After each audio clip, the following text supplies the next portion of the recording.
Hello, beautiful people. Welcome to My 2 Cents About the Good Stuff. I'm Cynt Marshall, President and CEO of Marshalling Resources, or MR as we call it. At MR, our goal is to lead, engage, and inspire. We hope you will enjoy these inspiring conversations of compassion, action, and impact. We are all about impact. Each month, we invite people to our podcast to answer what the Reverend Dr. Martin Luther King Jr. called life's most persistent and urgent question: what are you doing for others? Our podcast features 2 people who will answer that question and more. We also put the spotlight on 2 corporations who understand that a company does well by doing good. And before we sign off, we will share information about 2 upcoming events where you can make a difference and make lives better. Get it? It's my 2 cents. 2 guests, 2 spotlights, 2 opportunities. This podcast is all about making good stuff happen. If you want to be uplifted in spirit and are looking for ways to make a positive difference for others, you've tuned into the right place. Today, let me tell you what we're going to do today. We're going to talk about education. On August 14, 2025, the RAND Corporation issued the State of Public Education in 2025 report, where they highlighted some issues that need to be addressed. A few of them caught my attention. Chronic absenteeism persists in urban districts. Students are disengaging during math classes. That one got me because I'm a big math person. Teachers feel unprepared to instruct multi-language learners. The good news is that there are people across this country, and especially in Dallas, who are taking these challenges on, and they're taking on even more. There's some good educational stuff going on in Dallas, and I will be talking to 2 people today who have made it their life's work, literally their life's mission, to improve educational outcomes and life readiness for our children. It's fall. See, we got a little orange working here, and I'm ready to fall back on education. So let's talk about it. Let me introduce my first guest. Our first guest on this second episode of My 2 Cents About the Good Stuff is the Superintendent of the Dallas Independent School District, or DISD as we call it, Dr. Stephanie Elizalde. She is also, full disclosure, my friend. Dr. Elizalde is a native Texan. She earned a Bachelor of Science degree in biology, let that sink in biology, and a Master of Arts degree in educational leadership at UT San Antonio. Later, at UT Austin, Stephanie earned a doctorate in educational leadership and policy, thus the handle Doctor. I love it when I have doctor friends.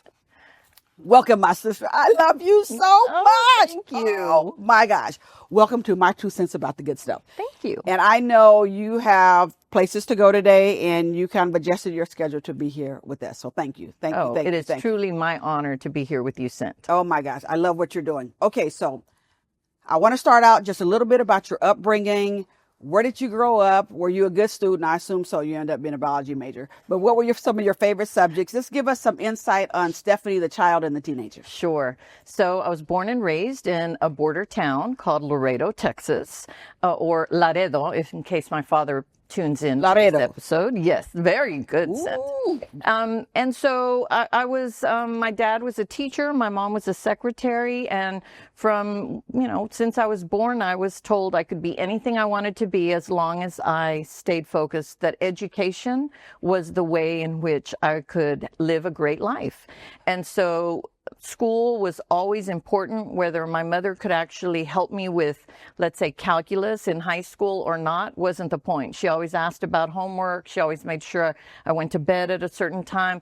But I think more importantly, as I reflect, one of the things my mother did was she worked an extra job, not to keep the lights on, not to put food on the table, because I don't want to paint a picture that isn't real. But she did work that extra job to make sure I had ballet classes, that my sister had equestrian lessons, that we had access to piano. Now that one didn't stick for me, but that's okay. You're not a piano player. No, my sister is. These things bridged the academic world to the real world.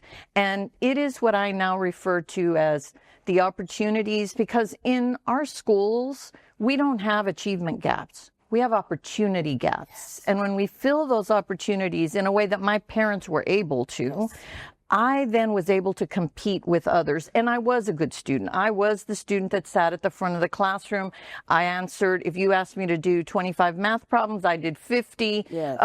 And the Lord has a way of kind of evening things out. Mm-hmm. So he blessed me with a son who was not going to sit at the front of the classroom, who was not going to make it easy, because he wanted us to be better than just how we typically are in a classroom. So William, my son, is very inquisitive. He's very successful. But he was going to question teachers. He wasn't just going to do it for the purposes of doing it. And the reason I say that's so important is it informed me as a teacher. Yes. That I was going to have talent that was going to look very different than my own yes. definition of what I thought talent was. I can totally relate to that, being a straight A student. And I ended up, as you know, we adopted 4 children, and they had learning challenges.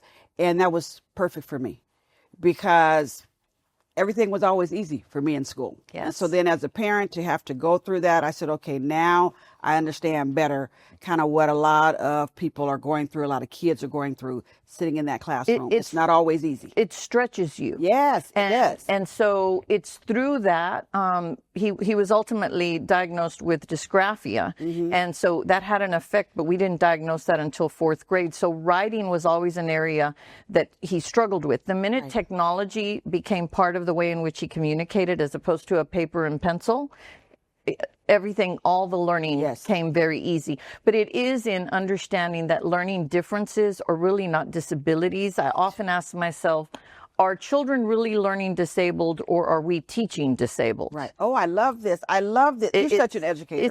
It's about how do we perceive the situation? We should always look at it from the end user's perspective, yes. not from ours. I love this. So, Dr. Stephanie, I know you don't want me to call you that, but I can't help myself.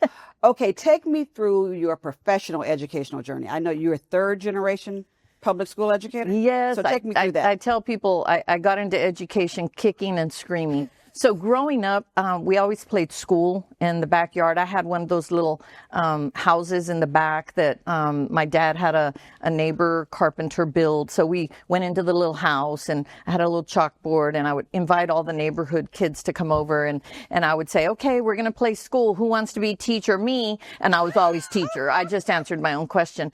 And my dad said, be anything you want to be, but don't go into education. Okay. And he said, because you're not going to feel your worth, and you don't have to be rich, but you do need to feel your worth. So don't go into education, which signaled to me that he had some dissatisfaction, right, with maybe the quality of life he was providing for us while being an educator. So fast forward, I love math and science. Those were my favorite subjects. Oh, girl, I'm like math and science. Love it. Yes. And so majored biology because I was pre-med. Oh. And I took a year off because I did not do as well on my MCAT as I needed to get into the medical school I wanted to. And I said, I'm going to take a year off so I can go study for my MCAT mm-hmm. and retake it. Mm-hmm. What am I going to do? Because I need to work. And so I thought I'd go teach. So I answered, this is really dating myself, I answered an ad in the paper. Oh, my goodness. For a dance teacher position. Because remember, I took ballet. Right, so you got moves. So I was like, oh, I'll go be a dance teacher. They're like, girl, small problem. You need to have a degree in dance. Right. And I said, but I did dance my entire life. Yeah, but you don't have a degree. Your degree's in biology, but we do need an anatomy and physiology teacher, and you fit that. Oh, wow. So I actually ended up getting a job there at Southwest High School in San Antonio, and I stayed in that district for 16 years. Oh, my goodness. Once I got in the classroom, and I was lousy my first year, and any first-year teacher that says they weren't is lying. But the kids challenged me to be better.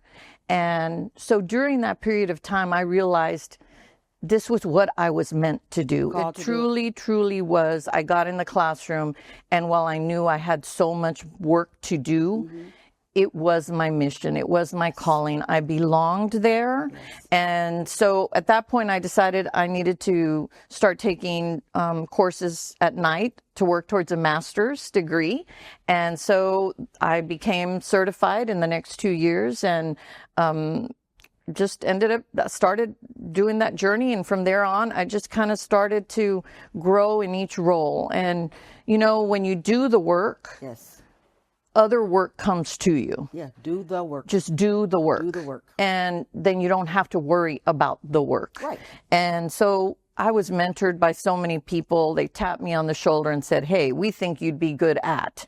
And so the next thing I know, I'm an assistant principal. I'm a principal. So you were open. I'm a director. You were open to this guidance. Just started listening to people that were doing the work and listening to my soul. And ultimately, obviously, after 16 years in that one district, I recognized that was where I was going to be. So it's been truly an honor to be able to learn and to recognize what an impact educators have. Yes. The power that we hold, we don't recognize power because we think about power as something that you possess, and power is not something you possess. Power is something that you give. Yes. You empower others. You empower and so power is a collaborative word for me, and it's about giving, and it's about growth. And so I am just thrilled and so honored that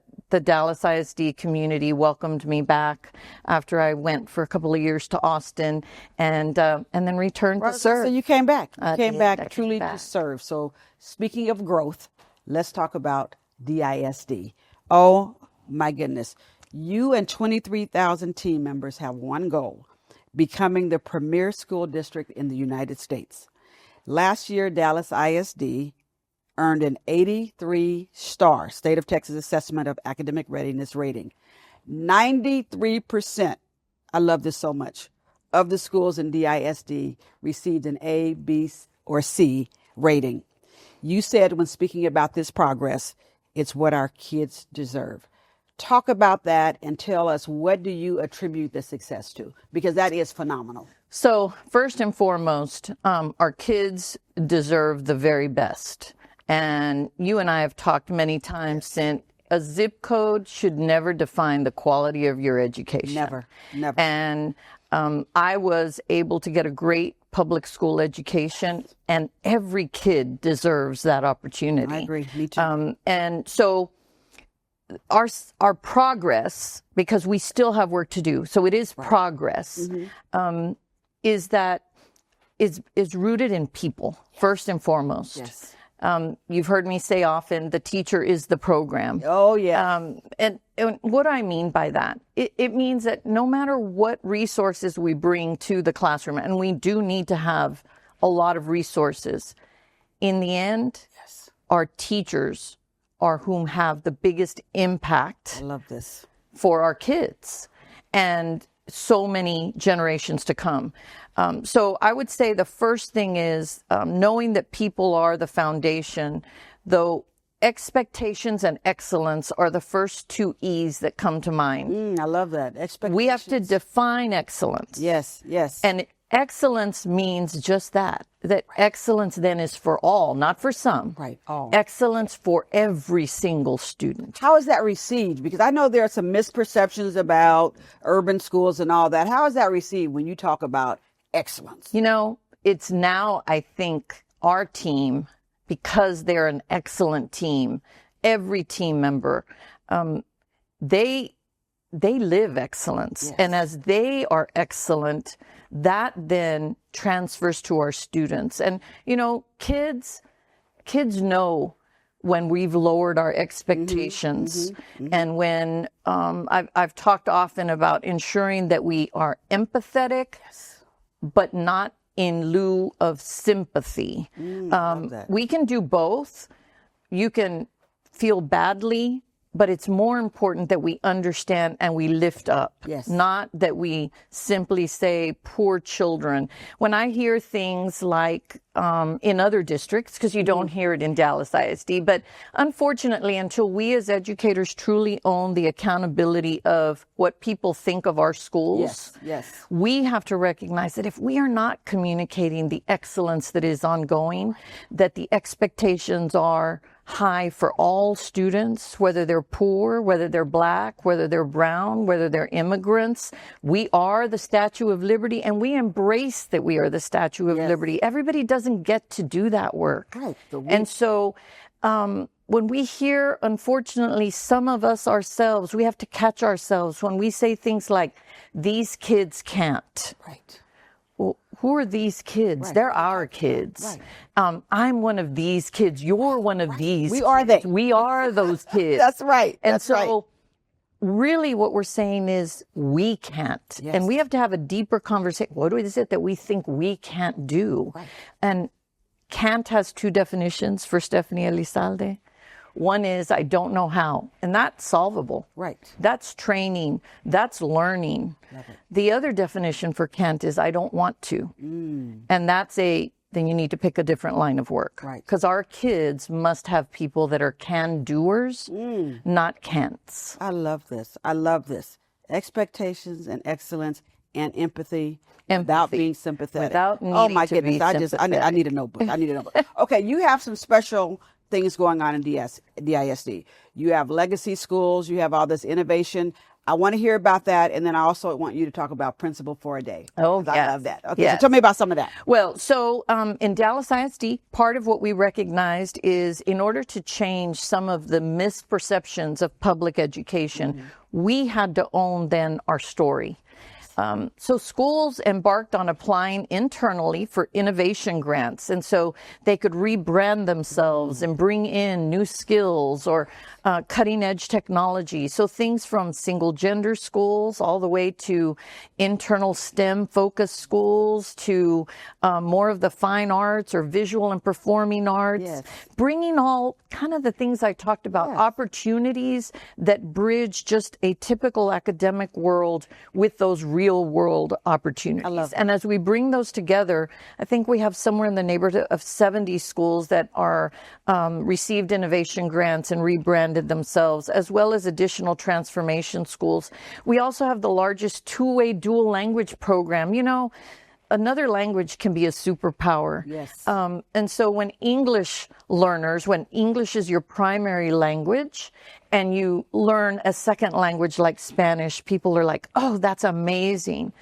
When students' primary language may be Spanish or another language and they're learning English, for some reason, we tend to call them at risk. Right. Right. And I think we all have to step back and recognize the paradox that actually is, and that we really need to lift up that two languages is always better than one, right? Always. And you know, that whole at-risk thing, you know what I always say, they are at risk of greatness. Absolutely. That's what they are at risk of, being our next superintendents, CEOs. That's right. That's what they're at risk of. That's exactly right. So, and then we have an expansion of those extracurricular activities. I think one of the other things we've talked about is we have partnerships that bring in things like the debate club, UT Dallas. And that is amazing. Talk about that. You know, what that does is it allows students to focus on doing research, have critical thinking, and engage in a constructive argument, which allows them to see both sides of a coin. Something they will need. You need to be able to look and sit and stand in someone else's shoes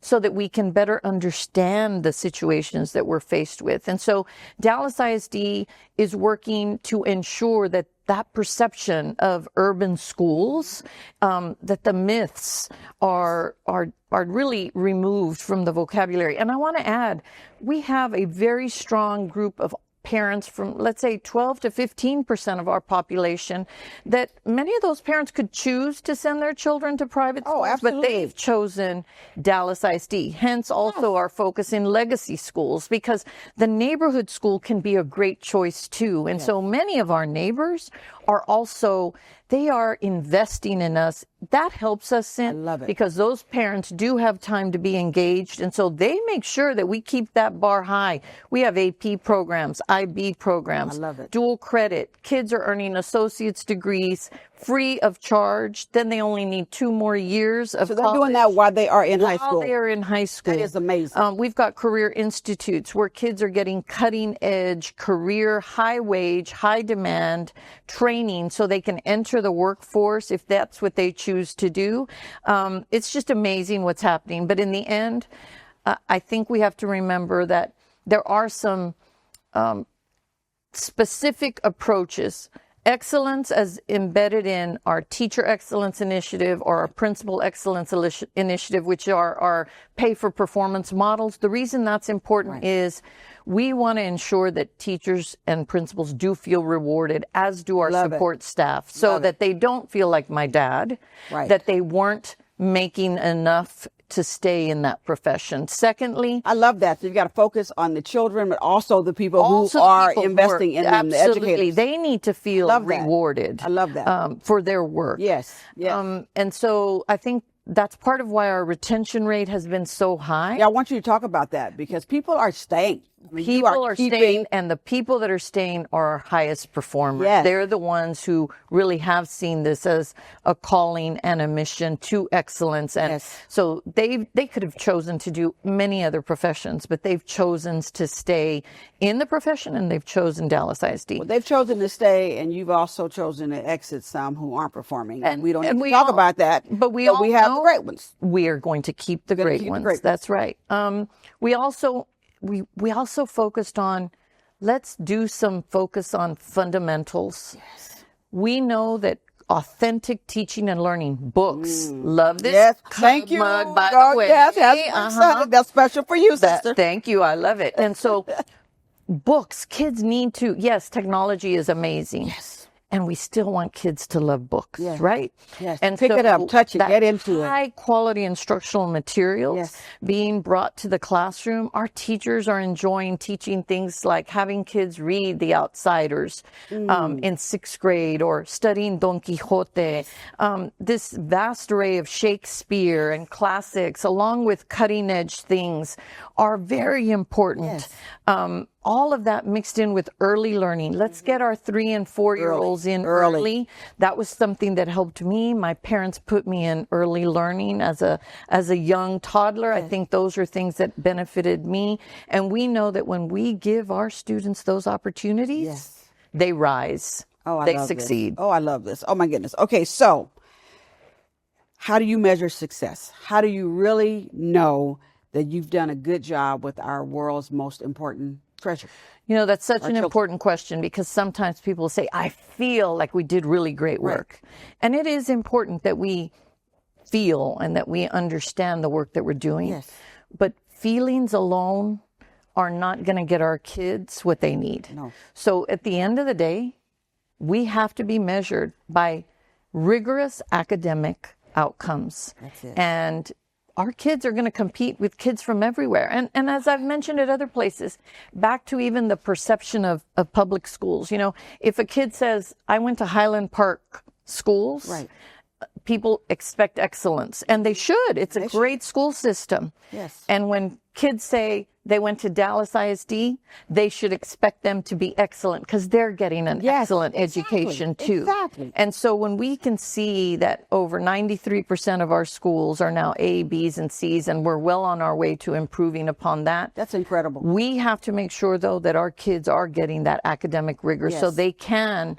College is a choice for all if we prepare them. Yes, and it should be their choice. Right. We shouldn't decide who goes to college. I shouldn't track kids.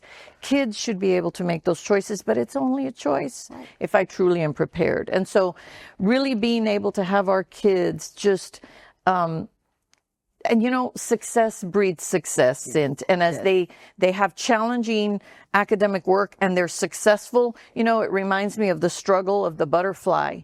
And in that cocoon, you know, if we try to take away that struggle, when it comes out and tries to fly, it won't, if we don't allow the butterfly itself to push itself out of that cocoon, the fluid stays in the wings and the butterfly will die.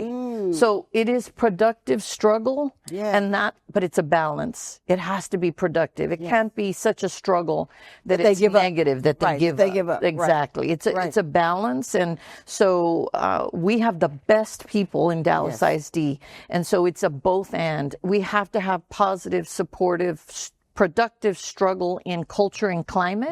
Right. And we have to ensure that our kids are meeting that high academic rigor. We've got kids going to Harvard, Penn, Yale, Berkeley, Go Bears. Stanford. They're everywhere. UT, A&M, Yes, SMU, as well as those that are going into the workforce and working in places here for the city of Dallas in the electrical department, HVAC departments. Our kids are coming back saying, oh my gosh, I didn't realize that I could have this kind of a living working for Southwest Airlines, American Airlines. It's really amazing what happens when we partner together. When we come together. I had the privilege of being in Berkeley's commencement speaker in 2024. So it was quite a moment. I met 3 students after the ceremony that were products of Dallas Independent School District. Is that too cool or what? And I'm sure there are probably more, but I mean, that was unusual. That's pretty good. That's pretty good. Now, let me get back to Principal for a Day. Yes, I love Principal for a Day. So, and then I got a wrap-up question for you, too, because this is so good. Thank you for being here with us. Oh, I love it. Principal for a Day is an opportunity where we get to truly open our doors. And I say, the way we change how people perceive us is we welcome them in. Yes. Come in. Yes. Walk in our shoes with us for a day and understand what really happens in Dallas ISD schools. And I've done it. You've done it, and you've enjoyed it, and you made sure every year. Every year. This year it's what, October 29th? October 29th, and we are looking forward to that. I think you changed your schedule just to make sure you could be there. It's one of my favorite days. I mean, it's an emotional day too. I just love it. I love it, love it, love it. And then somehow you make it around to all the schools, because every year I've done it, you showed up to the school, and I don't know how you do that. So do you just spend your whole day going around to all the schools? Well, I probably just got lucky, but I try to make it to as many as I can, especially with someone who maybe it's their first time. And so, my right hand, Dr. Pamela Lear, will be, okay, we need to go here. She is incredible. And, the superintendency is called that, Cynt, because it's not work that one person does. Right. It's a team effort. You have a great team. And I have an amazing team. I have a great team. Okay, so I have 2 wrap-ups for you. All right. When you think of your own educational experience, what do you hope every child in Dallas ISD can experience? The understanding of, I know I can.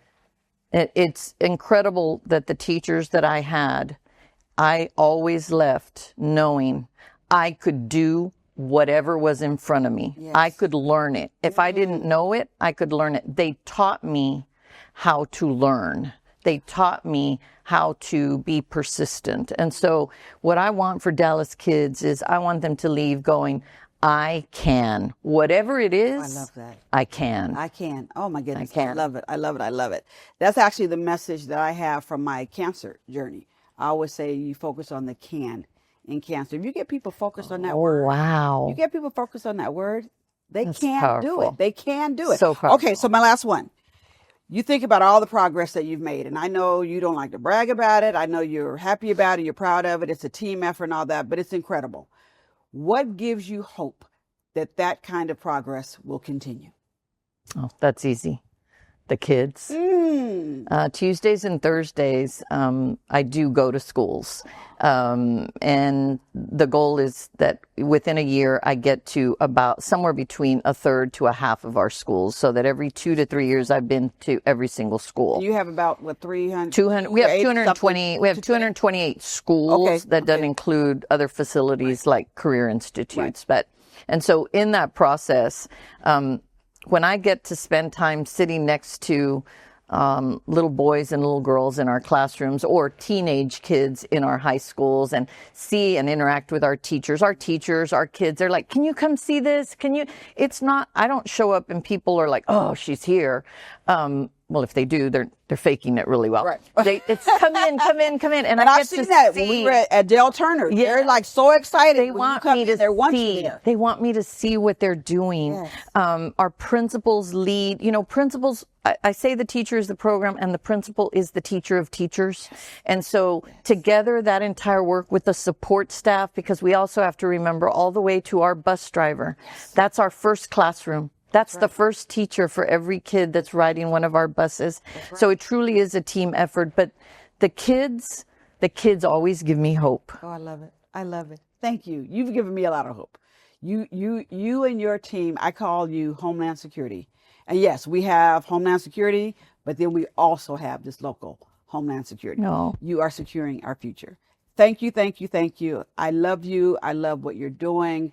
I love how you are just not making sure that I have great neighbors and great employees in the future. You are investing and making sure I have great citizens that I can do life with. So thank you. I love you, sister. You're doing an amazing job. You always have us. You always have us. During each episode of My 2 Cents About the Good Stuff, we spotlight 2 corporations that are up to good stuff. Today, we are shining a light on Goldman Sachs and AT&T.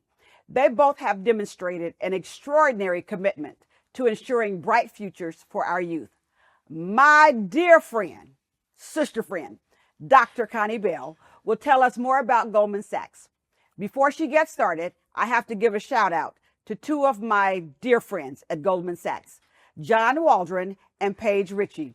I truly love these 2 human beings. They are great leaders and just wonderful, wonderful people. Connie, tell us more about Goldman Sachs. Through Goldman Sachs Gives, a donor-advised fund, educational giving to date is $1 billion in the U.S. and $1.2 billion globally. Billion? Billion. As in a B. As in a B. Through generous support from Goldman Sachs, the Perot Museum provides financial aid to Title I schools for field trips and outreach programming. Can you believe that? Isn't that awesome? Yes, I love it. In Dallas. Because they're all in. That's right. So think about it. In Dallas, Goldman Sachs sponsors J.P. Starks, a DISD school through United to Learn. I love that name. United to Learn. United to Learn. We all come together. Absolutely, right? Oh, God, perfect name. In partnership with schools administration, they offer support. However, it's needed. However, whatever it takes. Whatever it takes. All right, Goldman Sachs. Goldman Sachs invested $50,000 for 2024-2025 school year to support the wrap-around efforts at J.P. Starks Elementary School. Can you imagine what a school can do with $50,000? Oh, my goodness. It's amazing. Only imagine giving to those children. Yes. Isn't that like wonderful? I love these people. Well, these investments have helped close resource gaps at the school while fueling United to Learn ability to serve 103 Title I Dallas ISD elementary school. I love that. Oh, my goodness. In addition to the firm's financial commitment, the Goldman Sachs team members have individually given their time and finances to further support Starks and ensure a thriving school community for all students and educators. I love Goldman Sachs. I love y'all. So I took note of some specific investments. Tell us about it. These specific investments include a budget of $10 per student to purchase back-to-school supplies. Oh, that's good. Funding for the first annual STEM Learning Family Night. Love it. A garden refresh and experimental learning grant to teach students about nutritional health. Oh, that's important. That is very important these days. Create healthy eaters early. Exactly. Various staff culture experiences, including twice annual massage therapy appointments and end of semester parties. Now that sounds great, doesn't it? Goldman Sachs, go Goldman. Professional development and coaching for Principal Howard and her admin team to grow leadership. And that's very important. So they're just all invested in this school. They've basically taken this principle and said, we are coming alongside you and your staff and whatever these kids need. They are basically saying, you know what, whatever you need, we are all in. See, I love that.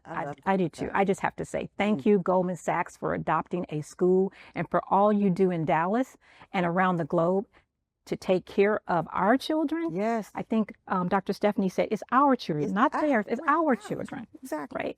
Your work in education and efforts to support children and their families have not gone unnoticed. We see you. We love you, Goldman Sachs. Thank Yes. you. And thank you, Dr. Connie Bell. Thank you, Cynt Marshall. Yes. Our next guest is not just my friend. He is like my younger brother. Taylor Toynes is the co-founder and CEO of For Oak Cliff, a culturally responsive organization serving the South Oak Cliff community in Dallas, Texas.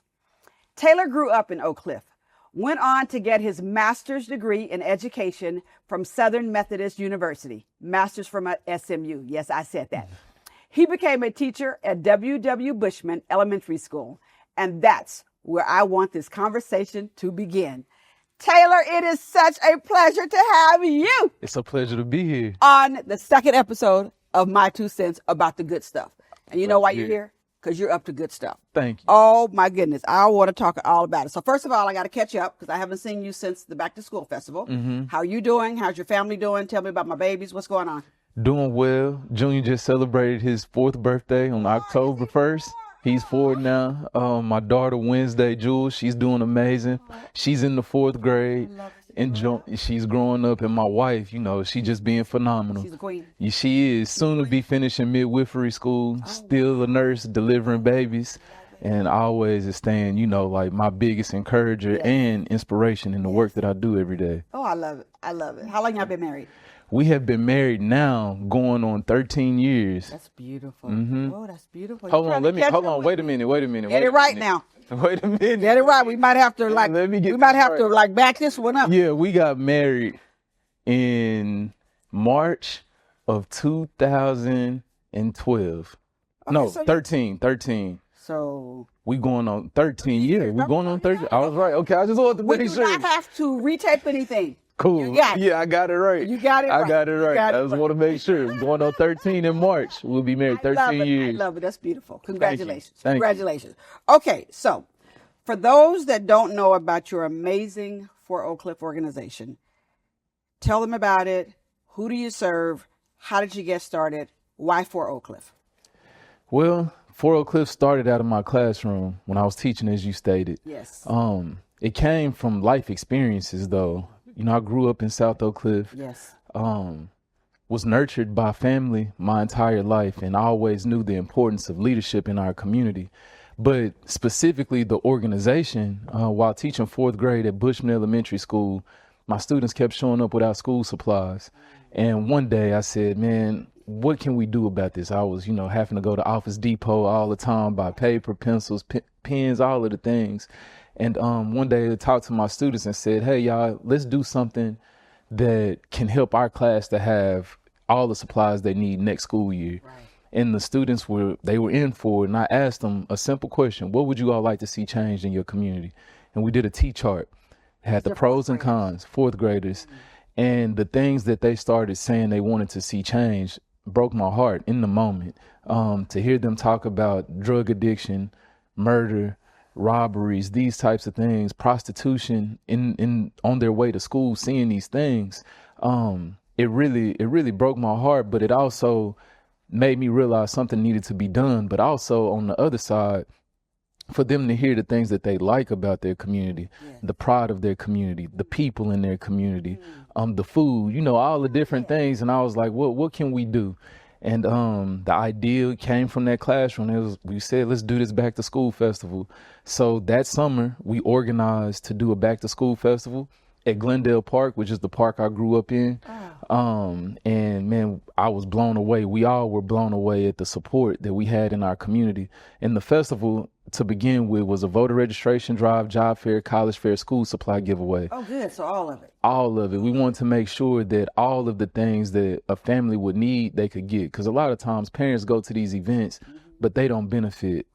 We want to make sure that they could benefit. We believe a voteless people is a hopeless people, so let's get people registered to vote. Oh, a voteless people is a hopeless people. That's right. That's right. Billboards made? Well, that's a program of my fraternity, Alpha Phi Alpha. Like, I don't want to take that away. That's something I learned in college. Now, y'all the ones that bark or what? No.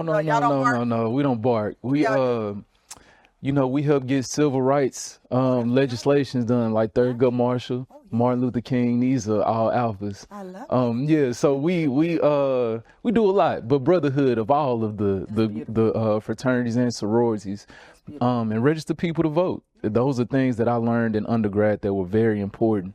But when that happened, I saw that the need for the parents, and the family too. So the whole goal was to create a family-oriented space at Glendale Park, which is a park I grew up in. And in that first year, we had roughly 2,000 people show up.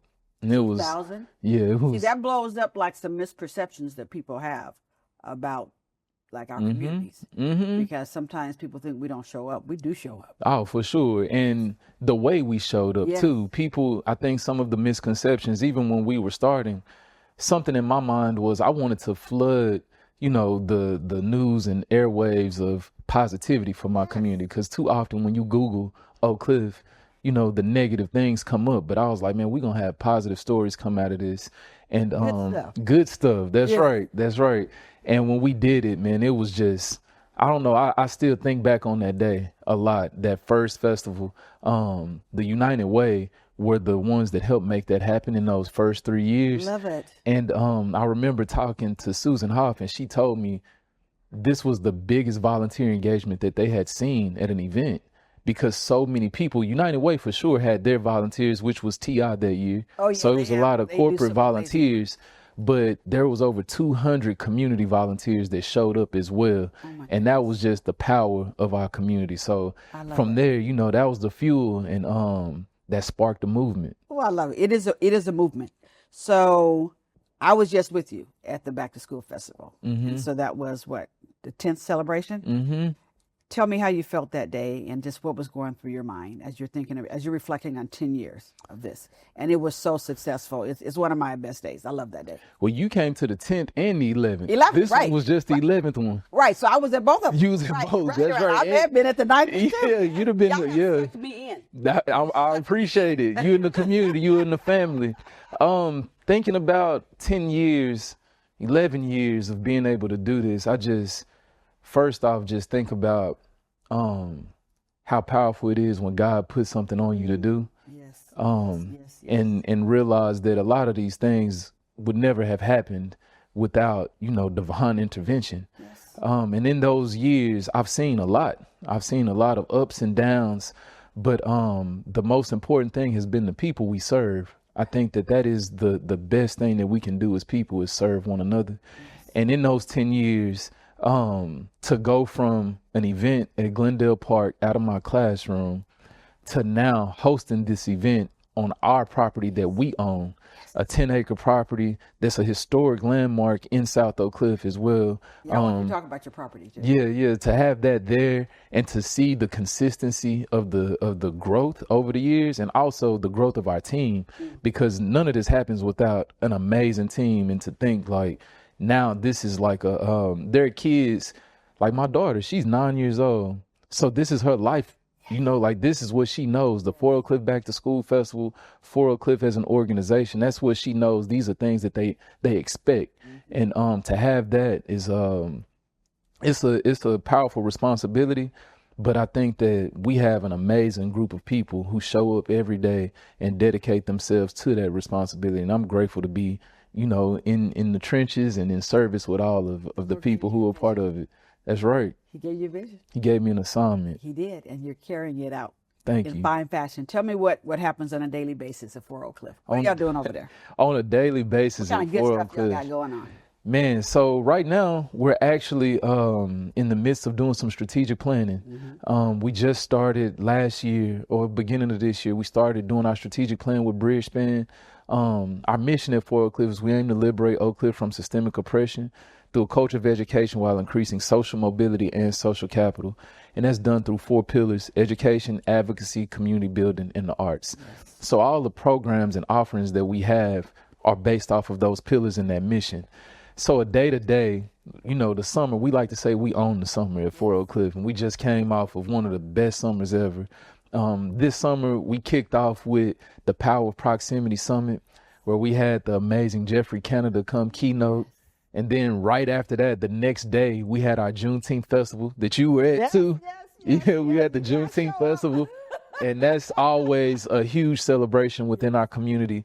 And then that Monday, we had our summer camp. We did our summer camp at Fort Oak Cliff, opened up the pool. Kids were swimming, playing at camp all day. So that was throughout the entire summer. And then it ends with the Back to School Festival. Beautiful. And now on the day-to-day, it's our after-school programs that we're hosting and some of the in-school programs that we're doing. I think Dallas County elections will be showing up any day to set up because we are an official polling site. So people can vote at Fort Oak Cliff. It's really powerful to think going from voter registration to seeing it through to becoming an actual election site that people can come vote at right there on Ledbetter. And I'm just grateful, for all the things. But one of the things through our strategic plans that I mentioned is that we came up with these strategic priorities. One, to reduce chronic absenteeism within our community. Yes, I want to talk about that because at the top of the show, I talked about the RAND study that came out where they said 30 or more students in urban districts missed 10% or more school days. Right. So how did that end up hitting your radar screen and why did you get focused on it? Yeah, it came through doing this strategic visioning process that we did with the William Julius Wilson Institute.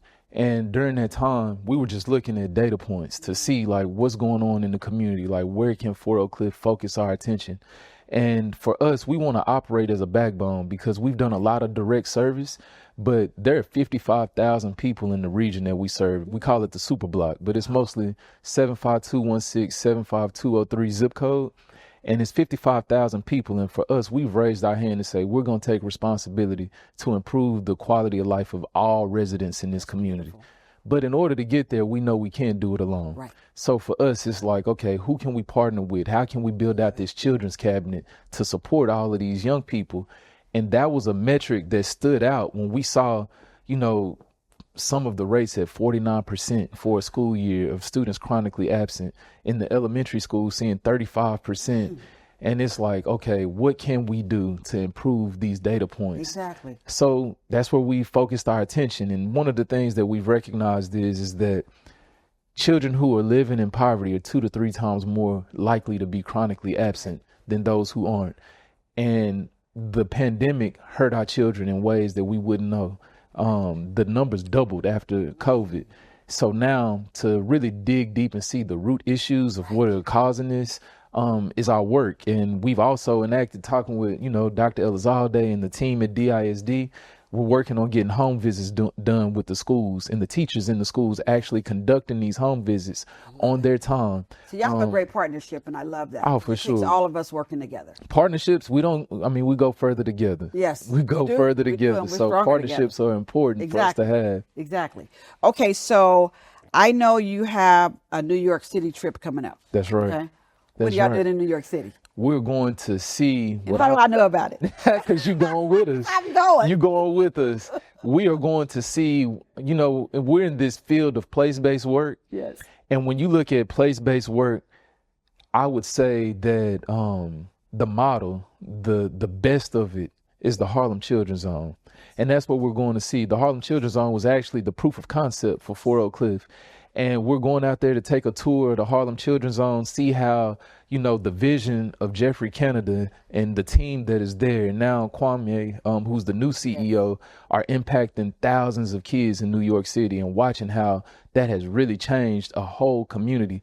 So we'll be going out there to learn more than anything, and also fellowship. It's going to be important for us to do that. And we just happen to be going out there on a very special day, December 15th. So yeah, it is. It is. It's somebody's It is. birthday. It is a very special birthday. So, it's heaven sent that with those days lined up. I love that. I love that. Yes, we're going to be going to New York City on my birthday. On my birthday. That's right. Okay, so look. Okay. You speak fondly of your days at the Turner Elementary School, at Atwell Middle School. When you think about your own educational experience, and this is the second to the last thing I want to wrap up on. What do you hope every child in Dallas can experience? You talked to Eamon earlier about being nurtured. What do you want the students in Oak Cliff to experience, but in Dallas, because I know you cut across, you go beyond Oak Cliff. I know that for a fact. What do you want them to experience from an educational standpoint? I want them to experience a high quality education for sure. I think that when I was at Adele Turner and Atwell, I think I got a lot of my competitive nature being in those schools because we were bred and taught, hey, we got to be the best.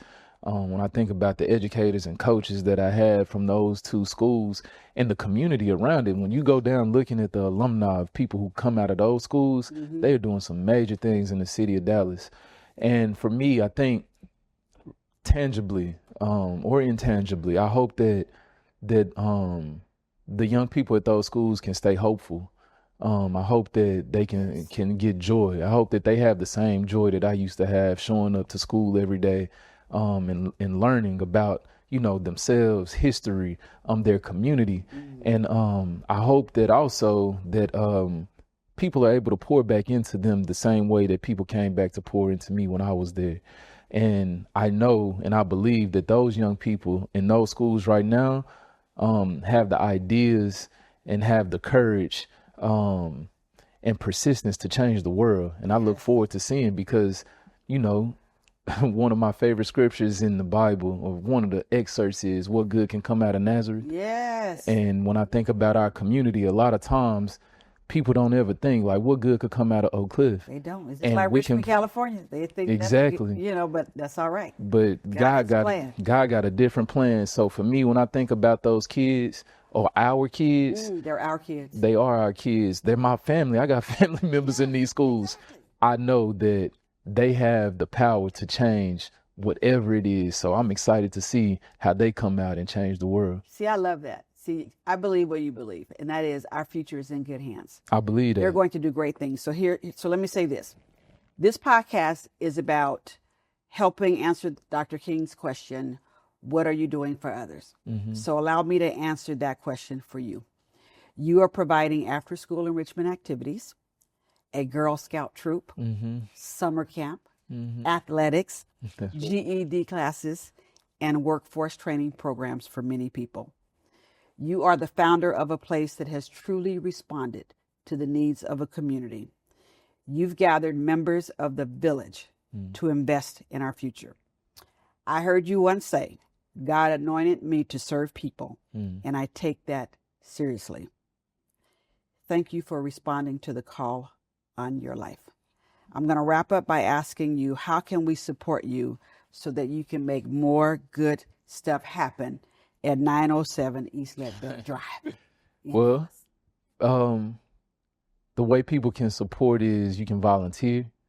I think your presence can be a present. So if you can show up and just let people see you, who you are, always donate. Go to 4oakcliff.org and you can donate. Get at 4oakcliff.org. Say it again. 4oakcliff.org. You can donate on the website. Exactly. And I think just sharing the good news of what's going on at 4 Oak Cliff, social currency is really important. Yes. So when you hear about the things that are taking place in Oak Cliff, from the new facilities, the state championships, the positive work taking place at 4 Oak Cliff. That gym that you have in there. The gym. With an amazing mural and court that we had. Oh, God, y'all made me cry that day. Y'all made me cry. I'm glad that we was able to get that surprise off. Me like nobody ever surprises me, because I'm too nosy. Yeah, well, it was a lot of back scenes work going on with that.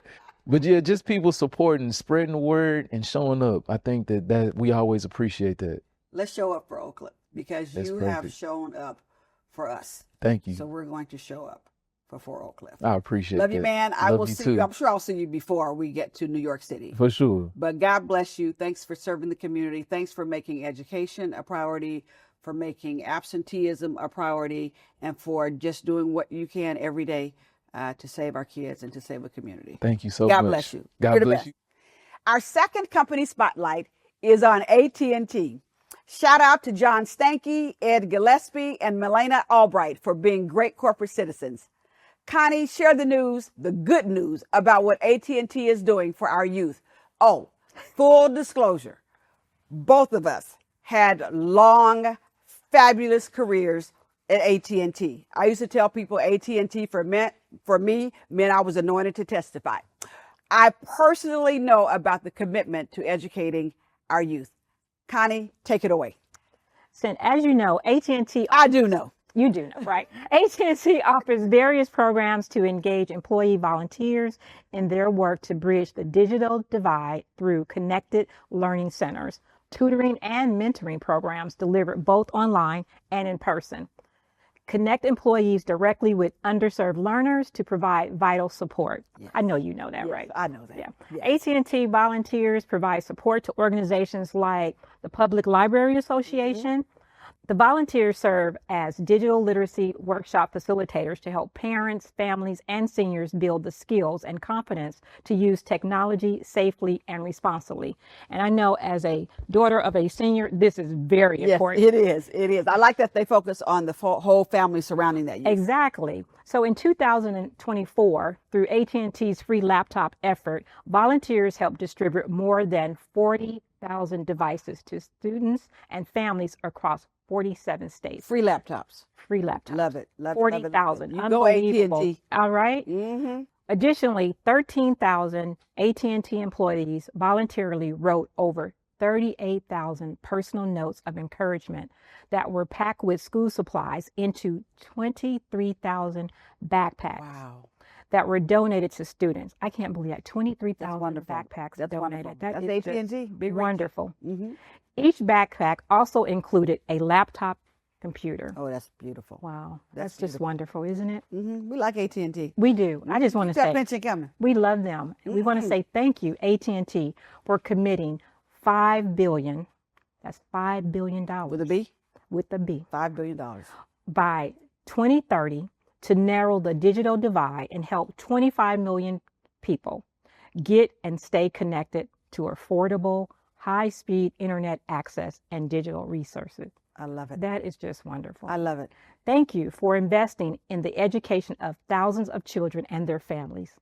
Wonderful. I love it. Back to you, Cynt. Okay. And AT&T did not know we were doing that, just like Goldman Sachs didn't know. These people don't know we're talking about them, but we get to talk about whatever we want to talk about because it's our show, and we like to highlight companies who know that they have a corporate social responsibility. And you know what? And they're worthy. Yes, these are worthy. They're worthy. Companies. Totally worthy. Yeah. Totally worthy.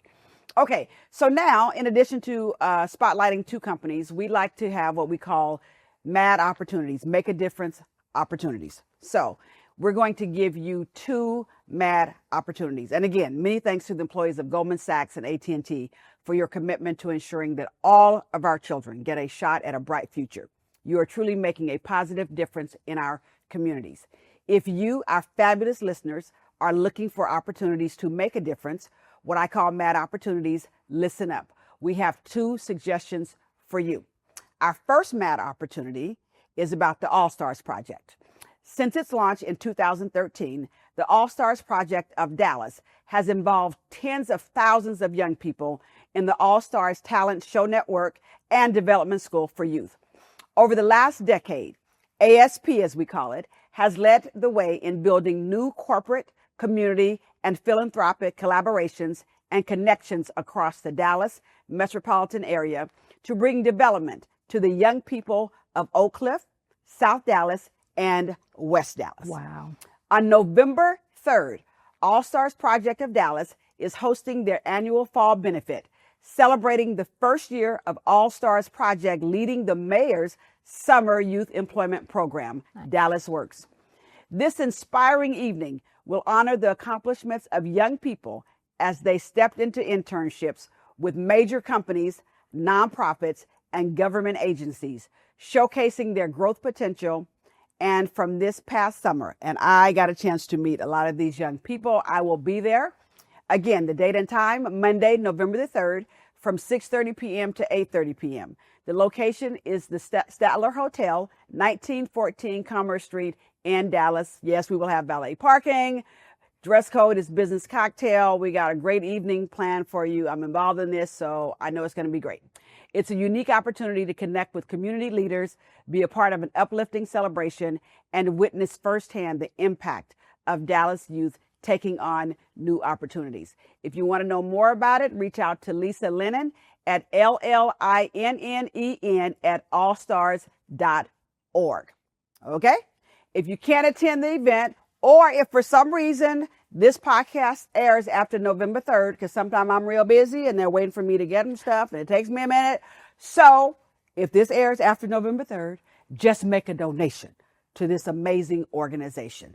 They are incredible. So Connie, what's our second mad opportunity? Well, first, let me say that first mad opportunity was super, super awesome. Okay, November 3rd, be there. You're going to be there with me. You don't even know that yet, but you're going to be there because I have a table and everything. You know, I love to go to events and I get to kind of dress up. Yeah. You can bring no shoes. Okay, I have some gray ones. I think I'll do the gray ones next time. 2 shoes. Well, let me share my mad opportunity. Okay, Okay, so on November 15th, the United Way of Metropolitan Dallas is hosting their centennial celebration. 100 years. It would be an epic experience like no other, featuring a concert with country superstar Blake Shelton and rock and roll Hall of Famer Janet Jackson. Oh my goodness. What have you done for me lately? Right? The day will kick off with a Taste of United Food and Wine Festival. The United Way of Metropolitan Dallas has been changing lives for 100 years.